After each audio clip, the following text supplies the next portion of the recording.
kihul ayama minkum was-salihina min ibadikum wa imaikum. Hei, saya ulangi, orang-orang yang tengah sendirian, single. Kalau jomblo agak kurang enak ya. Hei, orang-orang yang masih single. Ya, ayo dorong mereka untuk mau menikah. Dorong untuk mau menikah. Tentunya dengan syarat-syarat yang telah ditentukan dan berlaku syarat ketentuannya. Ingat, tidak semuanya setiap yang sendirian itu menikah. Hati-hati ya, ada ketentuan-ketentuan yang terurut di situ. Ada kemampuan secara, awas hati-hati, secara mental, secara fisik, ada secara materi yang cukup untuk kepernikahannya. Dan turunan-turunan yang lainnya. Sekarang kalau Anda memenuhi itu, maka kata Quran, ayo dorong untuk menikah.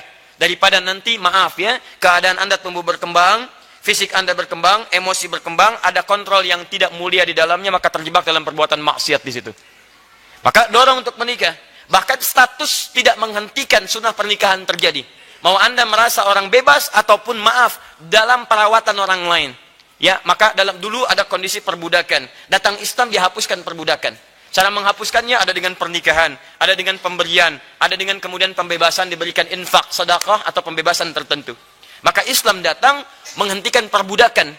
Perbudakan dulu ada dalam nuansa barat, ada di dunia barat. Datang Islam dihentikan, hilang perbudakan. Dimohon maaf, tolong jangan ajari orang Islam tentang masalah mengatasi perbudakan. Karena teori hilangnya perbudakan itu datang dengan risalah keislaman. Mohon maaf ya, itu jelas pembuktian dalam sejarahnya. Bahkan kata Quran, mau budak, mau orang yang dirawat, mau macam-macam, mau statusnya merasa kurang, ingat tidak menghentikan sunnah pernikahan terjadi pada Anda. Capai rencana ini, siapkan persiapannya, sampai kemudian pada masa itu, lakukan pernikahan. Perhatikan, ini yang paling menarik, dan ini intinya. Iyakunu fuqara, pakai in. Jika mereka merasa fuqara, fakir, kurang, merasa khawatir ketika menikah hartanya tidak cukup, Masya Allah, yughnihimullahu min fadli. Maka Allah akan menjadikan mereka mampu, bahkan kaya dalam rumah tangganya. Yughni dari kata ghaniyun. Allah jadikan kaya, bukan cuma cukup, kaya. Perhatikan janji Allah. Kita baca dengan keyakinan. Yang kedua ada janji di situ. Jika mereka merasa fakir, bukan miskin lagi, fakir. Ya kurang, tidak cukup. Maka yakinkan kata Quran, yughnihimullahu min fadli. Allah akan buat mereka kaya, bukan dari sisi mereka, min fadli, dari keutamaan yang telah Allah siapkan. Saya turunkan 3 kalimat dalam ayat ini, dan disitulah kemudian inti dari apa yang bisa kita persiapkan. Ya, para single, tolong fokus di sini. In, 1, tayyib, yakunu, ini, fuqara. 1, yughnihimullah. Perhatikan kalimatnya. Kalimat ghani disandingkan dengan pemiliknya, Allah. Kemudian yang ketiga, min fadli. Bahkan nanti ditambah dengan akhir ayatnya, wallahu wasi'un alim, ya. Kita fokus pada 3 hal ini saja. Perhatikan baik-baik. Di sini perasaan kurang disebut dengan fakir. Fakir itu tingkat paling rendah, bahkan di bawah miskin. Makanya ketika diberikan zakat, itu fakir dulu baru miskin. Quran surah 9 ayat ke-60. Innamas sadaqatu lil fuqara wal masakin. Miskin punya pekerjaan, tapi hasil dari pekerjaan tidak mencukupi kemudian, ya, tidak mencukupi dari kebutuhan-kebutuhan yang dirasakan perlu untuk diselesaikan.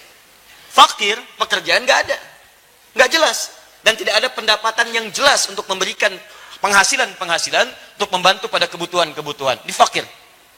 Jamaknya fuqara. Perhatikan, Quran mengambil yang paling dalam, yang paling rendah.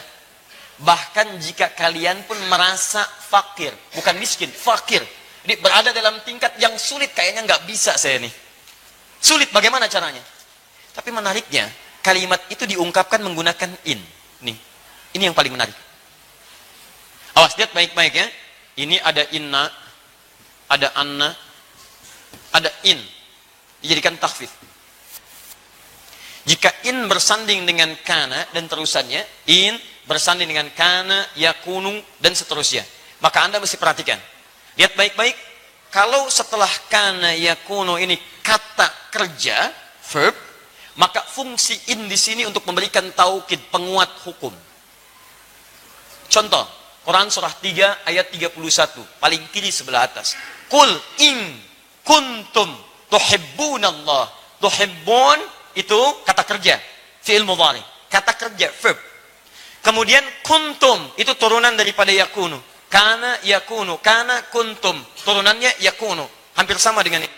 Dimulai dengan in. Karena setelah kalimat turunan ini ada kata kerja, tuhibbunallaha, maka in diartikan serius, sungguh-sungguh.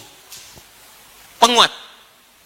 Kita terjemahkan, jika kalian serius mencintai Allah, fattabi'uni, maka ikuti aku, tuntunan Nabi dalam kehidupan. Tapi kalau setelah in, kemudian ada kana, yakunu, dan bentuk jama yakunu, setelah itu kemudian ada sifat atau keterangan, maka in ini menunjukkan perasaan saja. Kekhawatiran. Dan belum tentu terjadi seperti apa yang dirasakan. Seakan-akan Allah ingin sampaikan kalimat ini, hei, yang masih single, yang banyak khawatirnya ketika akan menikah, khawatir kurang, khawatir nggak dapat ini, nggak dapat itu kan pikiran kamu saja sekarang. Nikah aja belum, sudah mikirkan seperti itu. Ya, kamu jangan banyak mikirkan seperti itu. Ini kalau kita baca dengan terjemah balaghah. Kamu jangan banyak khawatir, karena hukum single beda dengan hukum rumah tangga. Badminton double aja beda dengan single. Jadi ketika antum suasana single, pemikiran single jangan dibawa ke pemikiran rumah tangga. Karena konsep kehidupan manusia ketika single dia akan beda karunianya ketika dia telah berumah tangga dalam kehidupan. Allah itu adil. Tidak mungkin rahmat Allah diturunkan serupa. Anak kecil beda dengan yang telah dewasa. Bukankah Anda memberikan jajanan pada anak TK beda dengan anak SD? Bukankah SD beda dengan SMP? Bukankah SMP beda dengan SMA? Bukankah SMA beda dengan kuliahan? Itu single. Anda saja sudah memberikan sesuai taraf keadilan. Apalagi Allah yang maha adil. Jadi rezeki Anda ketika diturunkan saat Anda single, itu akan beda ketika Anda telah berumah tangga. Lain. Gak percaya? Cepat nikah. Ayo kalau gak percaya. Ya, lihat kalimatnya. Kamu tuh banyak khawatirnya. Pengen nikah, khawatir ini, khawatir itu, khawatir ini, khawatir itu. Capek antum. Begitu ditanya, nunduk aja begini. Nama siapa? Masya Allah. Susah antum, capek. Maka lihat janji Allah di sini. Hei, berikan motivasi. Lihat, yughnihimullahu min fadli. Ya-nya dibuang. Padahal asalnya bisa dibaca begini, yugni. Tapi karena ada in, ya-nya dibuang. Jadi yugni, cepat. Ada ya, bacanya panjang. Yugni. Tidak ada ya, baca cepat. Yugni. Dalam kalimat balaghah, ini bisa dibaca. Kalau satu bacaan dari panjang jadi pendek, dipendekkan, itu artinya menunjuk sesuatu yang cepat. Seakan Allah ingin katakan, kalau kamu banyak khawatir sebelum menikah, saya buktikan setelah menikah, saya akan percepat kebutuhan kamu untuk didapatkan. Nih, Allah jadikan kamu yughni, bahkan kaya. Cukup kaya. Masya Allah. Lihat kaidahnya. Quran, yakin. Kedua, janji, tidak mungkin janji itu akan disalahi. Allah pasti menepati janjinya. Dua hal. Anda single, Anda banyak khawatir, buang kekhawatiran, kata Quran. Anda menikah, maka Allah janjikan Anda akan mendapatkan apa yang Allah janjikan seperti ini. Dari mana? Ini yang harus Anda baca. Fokus baik-baik, lihat baik-baik. Ustadz, apakah hukum ini berlaku pada setiap yang single kemudian dia menikah langsung bisa kaya atau cukup? Tidak. Kecuali, lihat bagian ketiganya ini diikuti. Min fadli. Anda tidak ikuti ini, maka Anda tidak akan mendapatkan yang dijanjikan ini. Karena hukum Allah menjadikan Anda cukup dan kaya jika Anda mengikuti hukum yang ketiga ini. Min fadli. Maka dari itu sebelum menikah, Anda turunkan hukum min fadli ini. Apa yang dimaksud dengan min fadli? Bagaimana caranya mendapatkan keutamaan ini? Seperti apa ini diikuti? Bagaimana cara menitinya?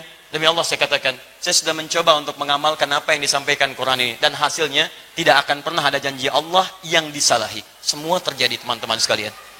Janji kekayaan hati, janji kenikmatan dalam kenyamanan, janji suka dalam duka, janji segala yang tercukupi. Demi Allah saya katakan, ini kuncinya ada di sini. Nah, bagaimana cara kita menurunkan semua itu sehingga jadi pedoman dan kita rencanakan dari sekarang bagi yang single akan menikah?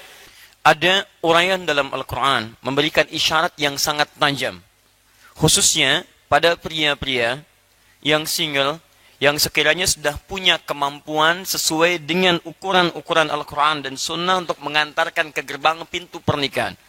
Maka kalimat Qurannya, ayo tunaikan pernikahan. Wa ankihul ayama. Ya ayo, hei yang sendirian, lebih baik menikah. kalau memang sesuai persyaratan daripada terjebak perbuatan yang kurang menyenangkan. Kemudian lihat baik-baik, melekatkan kalimat soleh di dalamnya. Wa ankihul ayama minkum wassalihina min ibadikum wa imaikum. Bahkan yang merasa statusnya pun terlihat rendah dalam pandangan orang, sudah, nikah itu tidak berlaku bagi yang tinggi dan rendah. Siapa yang sesuai dengan ketentuan Anda menikah. Iyakunu fuqara yughnihimullahu min fadli. Ini yang kemudian tertuangkan dalam bahasan. Jika Anda sering menduga, khawatir, banyak pikiran ketika menikah, kemudian tidak sanggup memberikan biaya terbaik, maka kata Quran, Anda nggak usah banyak kekhawatiran. Karena hukum Allah itu berbeda antara orang single dengan orang dalam suasana pernikahan. Beda antara orang sendirian dengan hukum keluarga. Hukum rizkinya beda, hukum rahmatnya beda, hukum perhatiannya beda. Karena itulah ayat-ayat yang berbicara tentang yang single itu berbeda keterangannya dengan ayat-ayat rumah tangga. Karena itu kemudian kalimat pertama Allah motivasi. Yughnihimullah, ayo saya bikin kamu mampu, bahkan kaya. Tapi ingat, itu bisa terjadi tidak sekedar dengan menikah saja. Awas, jangan kemudian Anda menikah, Anda tidak mendapatkan itu, Anda tuntut Allah. Ya Allah, di mana keadilanmu? Saya sudah menikah, kok tidak lebih baik daripada sebelum saya menikah? Mungkin ada ketentuan yang tidak Anda ikuti. Apa itu? Min fadli. Semua keutamaan yang Allah janjikan, itu akan diberikan dari sisinya. Dari fadlun keutamaannya. Kalimat fadlun dalam Al-Quran, itu tidak hanya menghadirkan reward untuk Anda dapatkan. Tapi ada turunan syarat-syarat tertentu yang harus Anda ikuti. Karena itu ketika Allah sampaikan kalimat fadlun, fadlun, fadlun, itu selalu bersanding dengan amalan dan ketentuan-ketentuan yang berlaku. Jadi cukup dan kaya dalam rumah tangga, syarat ketentuan berlaku.